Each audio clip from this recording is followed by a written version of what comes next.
Assalamualaikum warahmatullahi wabarakatuh. Selamat siang, Om Swastiastu, salam kebajikan, namo buddhaya.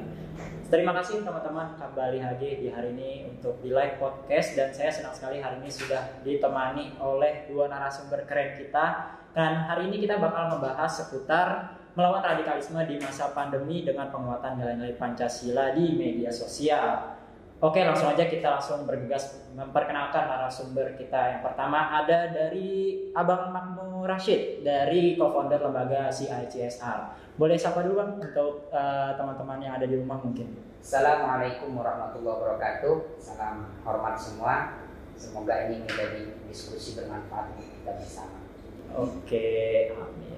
Nah, selanjutnya tak lupa juga ada Abang Rusdil Fikri dari founder atau ketua ya? Ketua Forum Pegiat Media Sosial Independen. Mungkin bisa disapa juga nih Abang Rusdil untuk teman-teman di rumah. Assalamualaikum warahmatullahi wabarakatuh. Salam sejahtera dan salam sehat untuk kita semuanya. Oke, nah hari ini kita bakal ngebahas menarik banget nih teman-teman, karena masih seputar pandemi juga, tapi kita kaitkan dengan isu radikalisme. Dan kita ketahui nih di masa pandemi ini banyak sekali dan gak sedikit oknum-oknum yang berlatar belakang mungkin agama dan membawa isu-isu yang bisa dibilang mengarah ke radikalisme yang mulai syarat di media sosial. Nah, mungkin pertanyaan pertama datang untuk Abang Makmur Rashid dulu kali ya. Nah, menurut Abang nih, untuk saat ini kan untuk di media sosial sendiri banyak sekali entah organisasi maupun komunitas yang emang berlatar belakang mengarah ke radikalisme. Sebenarnya apa sih akar dari radikalisme sendiri di Indonesia menurut Abang? Faktornya sih tidak tunggal ya. Faktornya tidak tunggal, tetapi faktor agama itu menjadi pembungkus terbaik untuk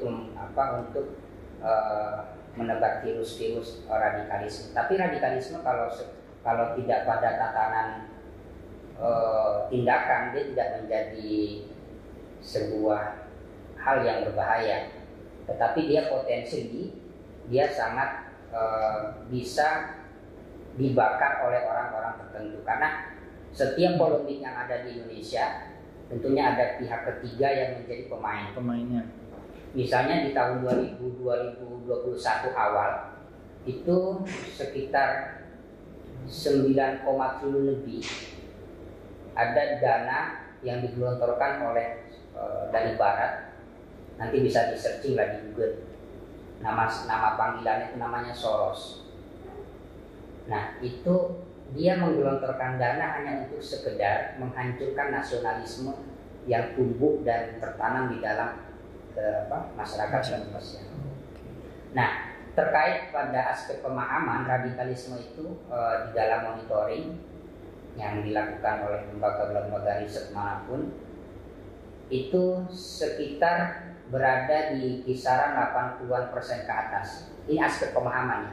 Walaupun pada aspek tindakan dia pada tataran 30-an, tidak terlalu banyak.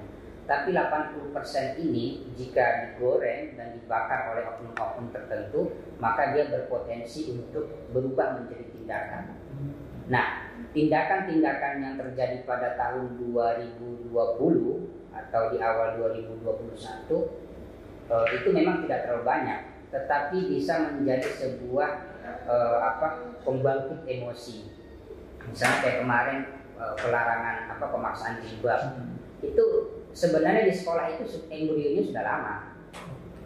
Kemudian ketika misalnya tokoh dari MPR RI membuka kotak Pandora di Sumatera, embrionya sudah ada.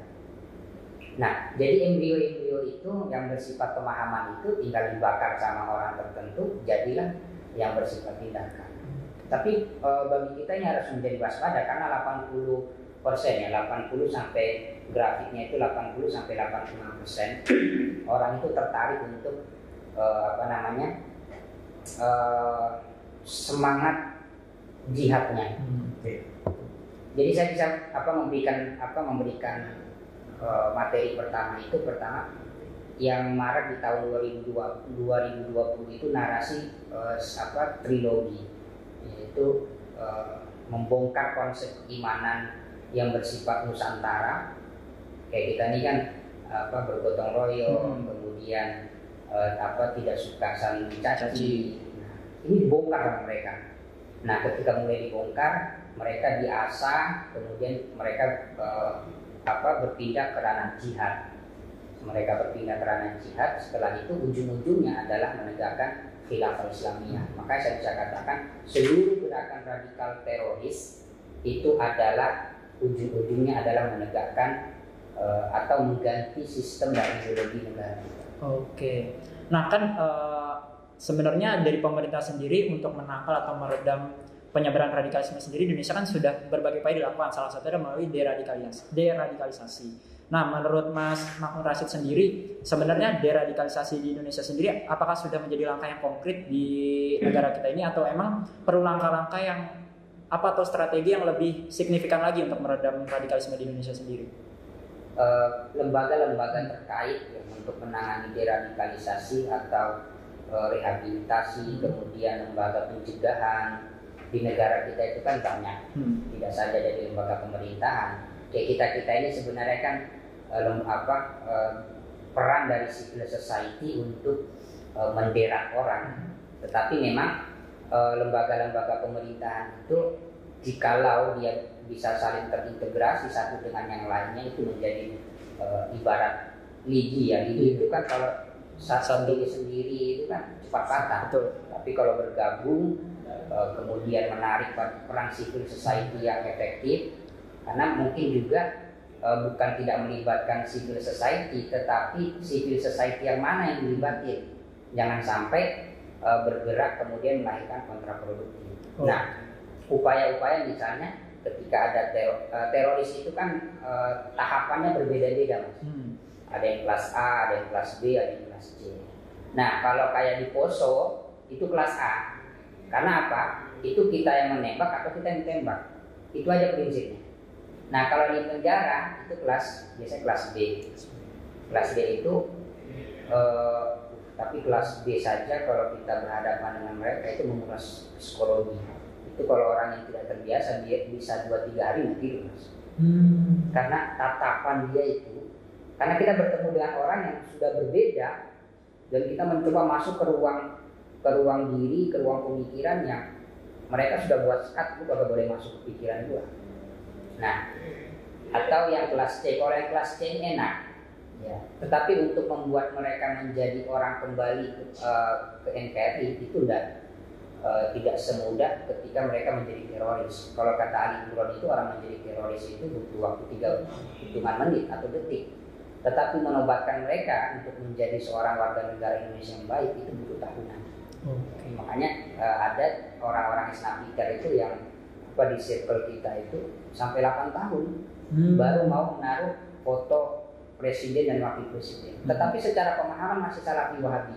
Nah, di sini penting saya sampaikan bahwa tren terbaru dari kelompok radikalisme dan terorisme, radikalisme yang terkait dengan terorisme, itu semua dilatar belakangi oleh pemahaman Wahabisme. Tapi dalam tanda kutip yang manhaj takfirinya itu. Jadi kalau orang yang berbeda masuk neraka. Hanya dia sendiri aja masuk neraka gitu. Hanya dia sendiri masuk surga. Kita semua masuk neraka. Gitu. Tapi melihat sekarang ini nih ya, stigma-stigma masyarakat terhadap radikalisme yang mungkin akhirnya nanti mengarah pada tindakan terorisme. Kadang masyarakat berpikir bahwa akar-akar ini tuh berasal dari kayak misal pendidikan salah satunya. Nah, sebenarnya stigma-stigma sebenarnya itu lebih menyerucutnya ke arah madrasah maupun pesantren gitu. Nah, sebenarnya tindakan upaya deradikalisasi sendiri masuk ke ranah pesantren itu apakah memang sudah baik, atau adakah gitu langkah yang lebih konkret lagi khususnya untuk kayak di madrasah, pesantren, dan khususnya untuk sekolah-sekolah yang memang berbasis agama gitu? Justru upaya yang dilakukan pemerintah misalnya kayak seperti Deputi 1 DPT, kemudian kedeputian atau direktorat pencegahan dari Densus 88, kemudian dari Cybercrime Mabes Polri itu sudah mencoba semampu dan semaksimal mereka. Tapi kan mereka ini orang menganggap mereka ini banyak anggarannya. Iya kan? Orang menganggap misalnya BNPT, kemudian Densus ini kalau menangkap teroris, wah ini dananya lebih banyak ini. Padahal kalau kita tahu ya pagu anggaran mereka per tahun ya gitu-gitu saja. Karena apa? Mereka itu untuk melakukan pembiayaan yang sifatnya masif ke Indonesia itu membutuhkan biaya yang banyak, sedangkan mereka habis anggaran mereka di yang sifatnya pembelian alat. Kayak di BNPT itu kan. Jadi pembelian alat-alat, apalagi sekarang kayak di BNPT itu buat TV dan yang sifatnya meluas. Nah, upaya yang dilakukan mereka selama ini sudah maksimal, tetapi perlu ditingkatkan itu dalam artian bahwa perlu pendeteksian kembali pesantren-pesantren.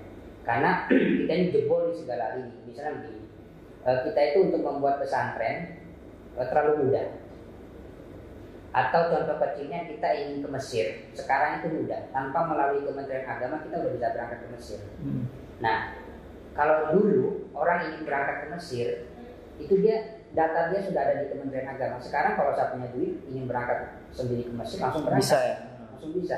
Nah yang begini-begini sudah dikontrol. Nanti ketika ada kejadian baru lembaga terkait, wah ini tidak melalui kita, akhirnya banyak yang lepas tangan dan sebagainya. Makanya diperlukan kembali misalnya dari pihak BNPT, kemudian dari pihak Densus, kemudian dari pihak Mabes itu melakukan upaya pendeteksian kembali, misalnya berapa jumlah pesantren yang ada di Indonesia, mana pesantren-pesantren yang masih nasionalis, mana yang anti Pancasila. Nah, karena sebenarnya daerah-daerah yang banyak tempat terjadi teroris itu bukan tempat produksinya. Misalnya kayak kemarin penangkapan di wilayah Sulawesi terbanyak itu kan di Gorontalo. Iya. Tetapi produksi teroris itu bukan di Gorontalo. Justru Gorontalo itu menjadi tempat persinggahan mereka. Nah produksinya di mana? Di Poso. Sama kayak di Jawa Timur, ya. Produksinya bukan di Jawa Timur, tapi produksinya di Jawa Barat. Nah yang begini-begini akhirnya bahwa upaya penggandengan dari pihak lembaga BNPT dan sejenis itu perlu ditingkatkan. Jadi tidak saja sekolah atau madrasah yang berbasis agama, tetapi faktanya di lapangan itu banyak teroris-teroris itu yang lahir dari kelompok-kelompok umum. Misalnya sambil contoh kayak Arif Tuban itu nama aslinya Arif Lubis Jawa. Itu dia terpapar radikalisme itu sejak SMP, kemudian di SMA. Nah wadahnya apa? Wadahnya itu biasanya mereka melalui kalau di sekolah dan sekolah-sekolah SMP SMK itu Rohis ya. Oh Rohis. Rohis. Nah kemudian kalau di kampus LDK. Nah yang begini misalnya ditaruhlah lembaga dakwah di kampus A misalnya, ya kan?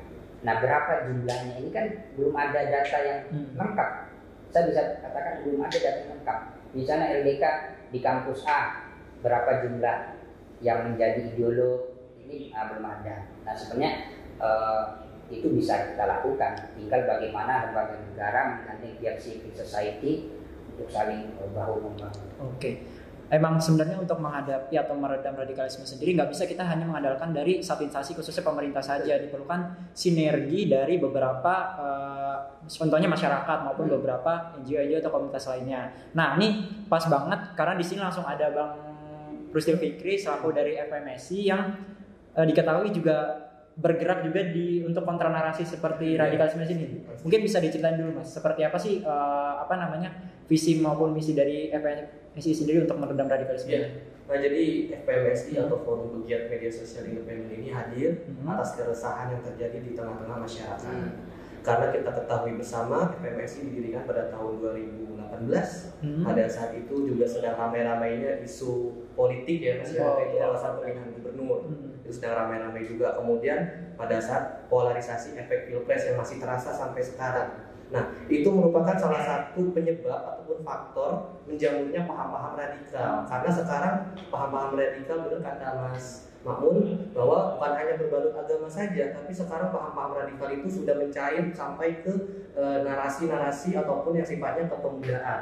Nah itu sudah mulai menjamur. Nah kita dari sini Forum Pegiat Media Sosial Independen hadir dengan tujuan untuk mengajak warganet dan khususnya para generasi muda milenial agar tetap melakukan literasi narasi-narasi positif, literasi narasi-narasi sejuk persatuan dan kesatuan, sama-sama kita mendukung berbagai kebijakan pemerintah, utamanya dalam melawan paham radikalisme. Oke. Gitu. Nah, kalau menurut dari Bang Rusdil sendiri nih, selaku dari Ketua FMSI, pasti kan ini melibatkan warganet khususnya anak muda nih, apalagi yang benar-benar kita tahu nih anak muda ini pengguna aktif banget media sosial, dan bahkan saya sempat baca beberapa artikel pengguna media sosial di Indonesia sendiri tuh udah mencapai puluhan juta dari total populasi kita yang berapa ratus juta kayak gitu. Nah, menurut Bang Rusdil nih, untuk menyikapi paham radikalisme sendiri nih, untuk warganet sendiri perannya seperti apa sih yang Bang Rusdil harapkan, dan dalam terlibatnya di FMSI itu bentuknya seperti apa? Ya.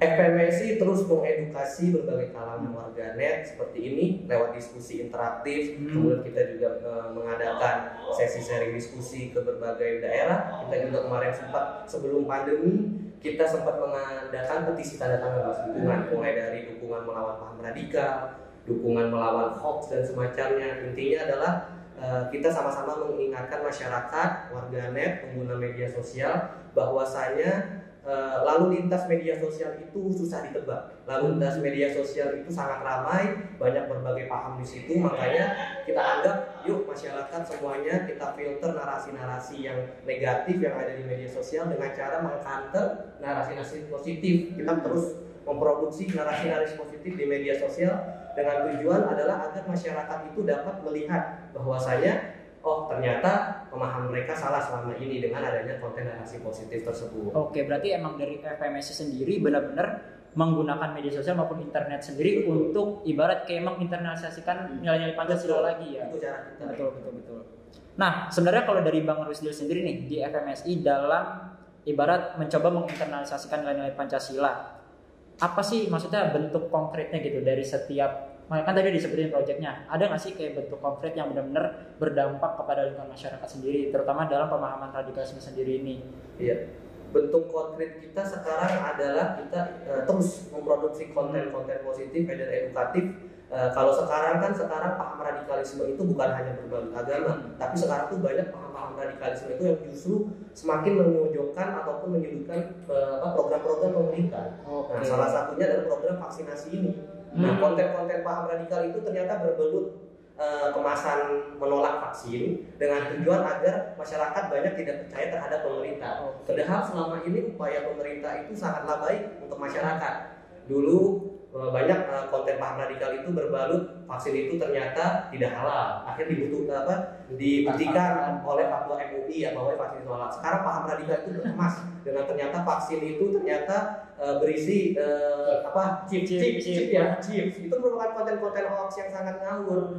Oleh karena itu dulu juga vaksin bayar, nggak usah, ngapain pemerintah nggak berpihak pada rakyat. Dan vaksin udah digratiskan masih ada aja yang masih menolak. Itu itu adalah salah satu wujud beredarnya ya, masih menjamurnya paham-paham radikal dengan cara yaitu tadi mengkontra narasikan, menyudutkan pemerintah. Karena emang benar sekali nggak sih Bang Rusdil, karena internet sendiri tergantung kita nggak sih yang menggunakannya seperti apa. Karena ibarat gini, internet itu seperti pisau, dua mata pisau nggak sih. Kalau misalnya kita memanfaatkan untuk memotong daging itu memiliki nilai manfaat. Sementara kalau misalnya kita untuk membunuh orang lain itu kan memiliki nilai kerugian sih. Nah, menarik banget tadi pembahasan dari Bang Rusdil. Nah, kembali lagi langsung ke Bang Makmur Rashid nih. Nah, tadi kan udah dijelasin nih untuk peran warganet sendiri nih. Kalau misalnya menurut Bang Makmur Rashid nih, untuk melihat warganet ataupun masyarakat Indonesia khususnya anak muda melihat sekarang dalam menyikapi media sosial khususnya untuk meredam tindakan radikalisme gitu di media sosial, sebenarnya efektif nggak sih untuk di media sosial sendiri dalam menyampaikan kontra narasi dan lain-lain seperti itu? Pertama, di kelompok kepemudaan itu kita dihadapkan pada dua tipologi. Pertama, tipologi pemuda yang masih menganggap wah ini kontra narasi atau kontra ideologi ini kerja proyekan. Ya kan, kita masih sering dengar tuh. Nah, kedua, kita dihadapkan pada kelompok pemuda yang kita acuh. Itu kan bukan negara kan, sudah ada bidangnya BNPT, sudah ada BNPT dan sebagainya. Nah, lembaga civil society kayak yang dibikin sama Bang Rusdil ini kan menjadi sebuah hal yang bersifat positif, karena memang kayak yang dibilang Bang Rusdil tadi, hoax yang terkait COVID aja itu sekarang di data monitoring sudah sekitar 800 konten hoax terkait dengan COVID. Nah, ini kalau kita serahkan kepada pemuda yang kita acuh, kemudian pemuda yang wah biarin aja mereka yang Makanya saya begini aja kerap dianggap sebagai loser gitu loh. Ya kan? Padahal bagi saya kerja kontra narasi maupun kontra ideologi itu ya tugas siapapun. Karena begini, prinsip saya begini mas. Hoax itu, saya punya satu prinsip, hoax itu dibuat oleh orang yang pintar. Dia bukan dibuat sama orang bodoh, ya kan? Dibuat sama orang pintar, tetapi kepintaran dia itu menghilangkan kalau di pesantren namanya mas'uliyatul ilmi, pertanggungjawaban. Jadi hoax itu diberitakan oleh orang pintar yang tidak bertanggung jawab. Nah, untuk dikemanakan, ini mereka lempar kepada masyarakat kita yang baik-baik. Ya kan, kayak orang tua kita kan baik-baik mas, benar kan? Tapi mereka belum mampu secara maksimal memfilter informasi. Betul. Dilemanya orang baik itu selalu husnuzon. Akhirnya semua informasi yang masuk di WA dia terima. Nah, padahal dia itu jadi target utama dari si pembuat hoax yang pintar tadi, karena dia tahu orang-orang tua kita atau anak-anak muda yang baik-baik, yang taat ibadah dan sebagainya, wah ini jangan gua nih.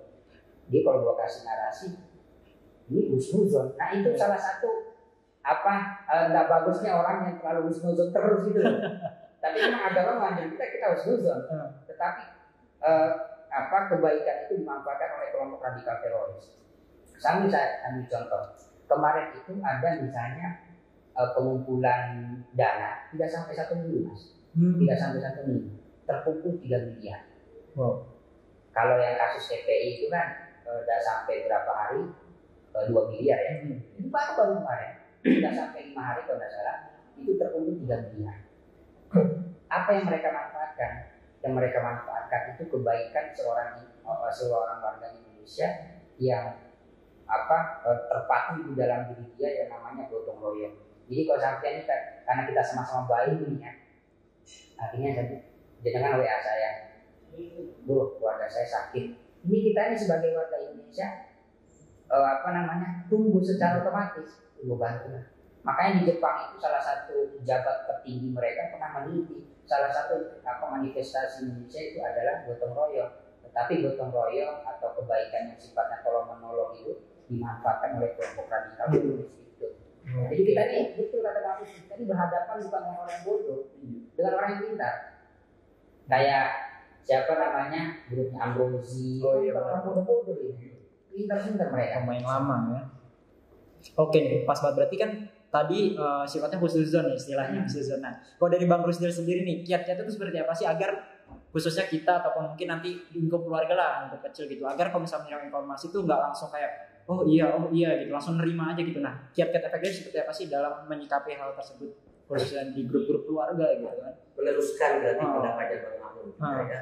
Benar bahwasanya kita harus melakukan filterisasi mandiri gitu atau literasi secara mandiri. Jadi kita jangan mudah ataupun menerima segala informasi yang kita anggap selalu betul gitu. Karena nggak semua informasi yang kita dapat itu betul, dan juga nggak semua informasi yang kita dapat itu bisa diterima oleh kalangan banyak gitu. Ada beberapa yang hanya disimpan oleh diri kita, dan jika hoax itu sampai ke kamu, lebih baik kamu simpan, lalu kamu jangan sebarkan gitu. Kamu simpan dulu, habis itu kamu laporkan saja, seperti itu. Banyak sekarang ya mas ya, ada comeback hoax dan semacamnya gitu. Nah oleh karena itu, selain kita melakukan filterisasi mandiri, kita juga harus senantiasa melakukan penguatan nilai-nilai Pancasila dalam diri kita, dalam keluarga, dan juga dalam lingkungan masyarakat. Itu salah satu benteng kedua kita ya. Pertama filterisasi mandiri, yang kedua penguatan nilai Pancasila sebagai benteng kedua kita melawan virus-virus radikalisme yang sangat berbahaya. Karena sama halnya dengan COVID, virus radikalisme ini tidak tampak gitu,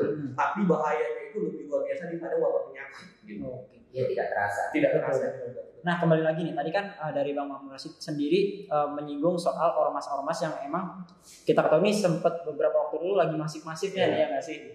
Nah kalau misalnya dari Mas Mahmud Rashid sendiri nih, dalam melihat ormas-ormas tersebut, bagaimana sih menurut pendapat Mas mengusir ormas-ormas yang kita nilai itu tidak mendukung nilai-nilai Pancasila sendiri di Indonesia? Kalau dari pandangan Mas seperti apa Mas?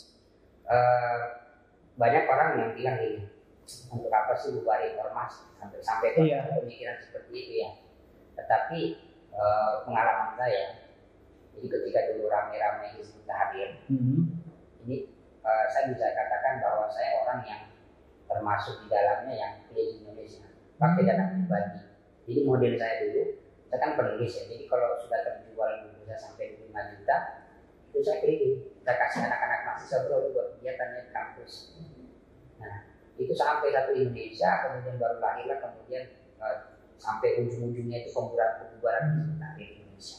Orang bilang buat apa sih bubarin? Nah, ideologi itu kan tidak akan pernah mati ya, tetapi untuk memangkas pertamanya ya kita bubarin dulu. Nah, setelah bubarin nanti akan teridentifikasi. Mereka lari kemana. Nah, negara kita ini kan punya lembaga yang saling terintegrasi, ya kan? Nanti akan ketahuan siapa pemain pinjaman, siapa pemain yang transferan dan lain sebagainya, kan akan ketahuan. Nah, tetapi tugas utamanya adalah bagi kelompok ormas yang anti Pancasila atau anti kebinekaan, yaitu harus ada orang yang tegas, harus ada orang yang mengayomi dia. Jadi jangan semuanya tegas, harus ada yang ngerangkul dia. Nah, di sini perannya organisasi misalnya seperti NU maupun Muhammadiyah. Jadi ketika pemerintah bersikap tegas terhadap kelompok atau ormas radikal, tugas NU dan Muhammadiyah adalah mengayomi. Ya udah, yuk kita kembali ke organisasi yang made in Indonesia. Tapi prinsipnya begini, semua ormas yang dia dilahirkan oleh para politikus pasti dia bermasalah. Ikhwan Muslimin, Hizbut Tahrir, Al-Qaeda, Majelis Mujahidin Indonesia, Mujahidin Indonesia Timur, Barat, kan Jamaah Islamiyah, itu kan bentukan politikus, termasuk yang dibubarkan kemarin, itu kan keluar dari rahim para politikus. Nah, namanya dibuat dan dilahirkan oleh para politikus, ya kayak saya ngasih baju ke jenengan, kan nggak mungkin jenengan nggak pakai. Betul. Dan orientasi jenengan, ya gua harus tampil dengan baju yang gagah. Maka orientasi setiap ormas yang punya kepentingan politik adalah merebut kekuasaan. Tapi caranya berbeda-beda. Ada yang pintar berselancar, ada yang kemudian jatuh di tengah jalan. Beda-beda lah jatuhnya seperti apa. Tetapi kita kembali lagi kepada prinsip kita bernegara. Mereka ini mau kita hadapin dengan yang sifatnya soft atau hard. Ya, itu kan di ITI itu kan dengan hard. Nah, justru mereka ini sebenarnya bagus kan, karena dijatuhkan atau dibukukan dengan bentuk yang soft. Kalau dulu mati, iya kan? Iya, langsung hilang.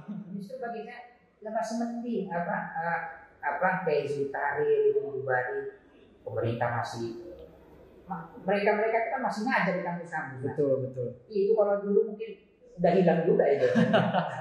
Tapi misalnya Mas, kan tadi Mas Mahmud sendiri udah menyarankan atau memberikan usulan lah secara halus lah kepada pemerintah khususnya. Tapi misal ada kedepannya masih ada tindakan-tindakan atau kegiatan-kegiatan yang tetap dilakukan oleh beberapa ormas nih, atau bahkan nanti ada muncul ormas-ormas baru yang melakukan kegiatan-kegiatan yang sama. Nah, pemerintah sebenarnya harus melakukan tindakan seperti apa lagi gitu? Nah, ini menjadi penting adanya permen apa perpu nih? Nomor 7 perpu jadinya nomor 7 2021 itu. Walaupun dia sifatnya ekstremisme, itu sebenarnya kan penggunaan istilah itu untuk menafikan perdebatan. Orang itu kan nggak suka disebut radikalisme atau orang sebutnya violent extremism itu kan, karena bagi dia istilah ini sudah istilah internasional, beda-beda. Tetapi ini menjadi pintu bahwa nanti di situ akan adanya keterlibatan tidak saja lembaga civil society, tetapi masyarakat bekerja kepada ormas-ormas itu. Mereka nggak apa-apa lah, ibarat tunas-tunas baru. Tapi mereka ormas-ormas yang hanya lahir untuk kepentingan politik, dia akan tumbang pada suatu masa. Tetapi organisasi atau ormas yang memang dia berasal dari rahim dan dia mempunyai visi misi gerakan dakwah, gerakan natural gitu ya. Jadi gerakannya itu untuk mencerdaskan bangsa, itu pasti akan bertahan. Oke. Terakhir deh Mas, untuk Mas Mahmud Rashid nih. Sebenarnya kadang nih juga jadi pertanyaan juga untuk teman-teman di rumah mungkin. Kadang kita suka menemukan teman-teman kita yang mungkin secara halus atau tidak langsung gitu merasa dirinya kayak menolak banget ya adanya Pancasila gitu. Nah, bagaimana sih menyikapinya atau langkah persuasif seperti apa sih yang harus dilakukan, dan tindakan hukum, ada nggak tindakan hukum yang harus kita lakukan gitu terhadap orang-orang yang seperti itu. Pancasila itu kan tergantung siapa drivernya. Tergantung siapa drivernya. Driver itu nanti bagaimana dia mengupayakan untuk tatanan implementasinya. Sebenarnya kan Pancasila itu sejak lahir sampai sekarang bagus-bagus saja. Yang tidak bagus itu kan, atau yang masih perlu diperbaiki itu kan di tatanan implementasi. Jadi bukan Pancasila yang salah, tapi yang salah itu kita belum mengimplementasikan dengan semaksimal mungkin. Nah, makanya yang diperlukan oleh kita di dalam upaya pemulihan Pancasila adalah membuat nilai-nilai Pancasila itu tidak bersifat doktrin. Pemuda ini kayak kita ini kan kalau di doktrin udah menolak aja, memberontak ya rasanya. Ya sama kayak kita. Ayo kita, saya tuh dulu setiap ngajak orang, ayo kita ikut di media gue ya, jadi kerjanya kontra narasi. Mereka nggak mau. Tapi kalau saya bilang, gimana ya kita nulis tentang Pancasila, tentang perdamaian, mereka mau. Padahal sama. Jadi kadang-kadang ada istilah-istilah yang mereka itu sudah fobia dulu. Benar. Sudah fobia. Nah, di sini tugas kayak lembaga badan pembinaan ideologi Pancasila bagaimana membungkus Pancasila itu tidak terlihat doktrin. Karena anak muda itu memang sekarang itu riset terakhir itu hoax itu lebih banyak didapatkan di Facebook, kemudian dari YouTube. Ya kan, kalau apalagi kalau datanya BNPT itu kan YouTube itu menjadi sumbangsi terbesar orang mendapat konten keagamaan, kenegaraan, perpolitikan yang kemudian tapi bersifat hoax. Makanya banyak teroris atau kayak kemarin saya tuh ada dapat anak dari Bandung kerja di sebuah minimarket, ya umurnya masih 18 tahun. Saya tanya, nanti kenapa mau bunuh Gus Nabil Samsul? Masih nggak ada kasus Gus Nabil Samsul diacam dibunuh? Itu udah anak-anak. Saya telepon di Bandung ketika saya mau ke Sulawesi Barat acara BNPT. Saya telepon kemudian saya tanya, kenapa melakukan pengancaman pembunuhan? Saya mau jadi seperti tokoh. Siapa sih namanya yang ini loh, yang di YouTube itu bicaranya hari kiamat, kiamat gitu. Dia mau jadi seperti itu. Jadi banyak mereka itu tidak mengerti latar belakang orang yang didengarnya. Makanya kata Bang Musli tadi, Twitter atau kalau dalam bahasanya Kemendikbud itu di dalam pemuda pelajar Pancasila itu dimasukkan dalam kategori mengaktifkan kembali nalar kritis pemuda di dalam menerima informasi. Karena kalau filternya hilang, udah virus ini masuk. Dan betul, virus radikalisme dan terorisme itu sama kayak COVID, OTG ya, orang tanpa gejala, tiba-tiba udah ngomong aja. Oke, berarti emang tugas kita bersama nih bagaimana meningkatkan nalar kritis untuk anak muda ya. Nah mungkin dari Bang Musli nih terakhir nih, gini deh, kan tadi dari Mas Mahmud Rashid sudah menjelaskan bahwa kita tugas bersama nih untuk meningkatkan nalar kritis anak muda nih. Nah mungkin dari Bang Musli nih sebagai ketua FMSI, bagaimana nih mengajak masyarakat khususnya anak muda nih untuk terus memberikan konten-konten edukatif yang informatif juga yang positif banget. Apalagi sekarang lagi banyak banget hoax yang ibarat kayak meresahkan lah untuk saat ini. Mungkin dari Bang Musli untuk ajakan untuk anak muda. Ya sederhana ya, menindaklanjuti dari perkataannya Bang Mahmud. Kita kalau misalkan diajak oleh seseorang yang ingin melakukan atau menarasikan persatuan dan kesatuan, ya ada kadang baiknya kita mengikuti gitu. Jangan sampai kita antipati duluan terhadap orang yang ingin mengajak persatuan dan kedamaian. Contohnya banyak sekarang nilai-nilai toleransi itu sedang beredar di masyarakat, tapi ada beberapa kelompok yang masih tetap menolak. Oleh karena itu, kami dari Forum Pegiat Media Sosial Independen bersama seluruh anggota dan juga seluruh warganet Indonesia, kami senantiasa mendukung langkah tegas pemerintah dalam mengambil hukum atau mengambil langkah hukum ataupun mendukung pembubaran ormas-ormas radikal dengan tujuan adalah untuk menjaga persatuan dan kesatuan NKRI. Oke, menarik banget hari ini. Nah mungkin pertanyaan terakhir tadi menutup live podcast kita hari ini. Mungkin next kita bisa ada lain kesempatan lagi membahas yang isu yang lebih menarik lagi. Dan terima kasih sebelumnya untuk Bang Mahmud Rashid sudah menyempatkan waktu hari ini, dan untuk Bang Musli juga terima kasih. Semoga konten hari ini bisa diterima masyarakat dan lebih meningkatkan edukasi ke masyarakat juga. Dan mungkin terakhir dari saya sebagai moderator, penting buat mengingatkan anak muda bahwa pemerintah itu sebenarnya udah memberikan secara semaksimal mungkin upaya untuk meredam radikalisme ini. Tapi tanpa adanya kita untuk mendukung pemerintah, salah satunya dalam meredam radikalisme melalui konten kreatif, konten-konten yang kontra radikal, itu penting banget. Karena kalau misalnya tanpa adanya dukungan kita, ya pemerintah nggak bakal bisa meredam radikalisme itu sendiri. Sekian dari saya. Wassalamualaikum warahmatullahi wabarakatuh. Waalaikumsalam.